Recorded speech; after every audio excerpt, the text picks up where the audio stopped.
महत्वाकांक्षी कुछ लोगों की ये आदत है, बड़े महत्वाकांक्षी बनते हैं, राजनीति में आके कहते हैं बहुत बड़े राजनेता बन जाएंगे। राजनेता तुम बन जाओगे, नेतृत्व करने की तुम्हारे अंदर क्षमता नहीं है। जब तुम्हारी कम्युनिटी का कोई आदमी या कोई तुम्हारा जो वोटर है वो तुम्हारे पास कोई समस्या लेकर आए छोटी मोटी, तो तुम उसको टाल दो। ये तुम्हारा ये नेतृत्व करने के लक्षण हैं? तुम राजनेता बन पाओगे? एक बार में अगर कहीं हो भी गए पैर छू के लोगों के ना, तो हो जाओगे, दोबारा तुम्हें कोई पूछेगा भी नहीं। एक बार में पैर चाटने की बड़ी अच्छी आदत है। चाहे कितने भी अपना स्वाभिमान गिरा देते हो, ज़रा देर में पैर छू लेते हो लोगों के, नहोरे करते हो, रिक्वेस्ट करते हो, निवेदन करते हो, किस लिए? कि हम नेता बन जाएं। नेता बनने के तुम्हारे अंदर लक्षण भी तो होने चाहिए।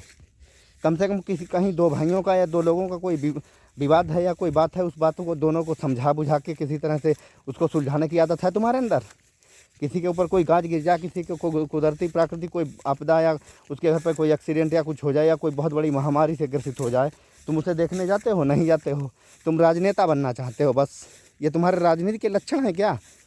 बस जैसे ही बरसात आती है, मेढक निकल आते ज़मीन से पीले पीले टर टर टर टर करते ना, टर टर टर टर, वैसे तुम्हारी आदत है। जैसे ही तुम्हें लगेगा कि चुनाव में बस रबड़ी खा लें, हलवा खा लें, बस निकल पड़े। उमेश भाई ध्यान रखना, यादव जी ध्यान रखना, वर्मा जी ध्यान रखना, पांडे जी ध्यान रखना।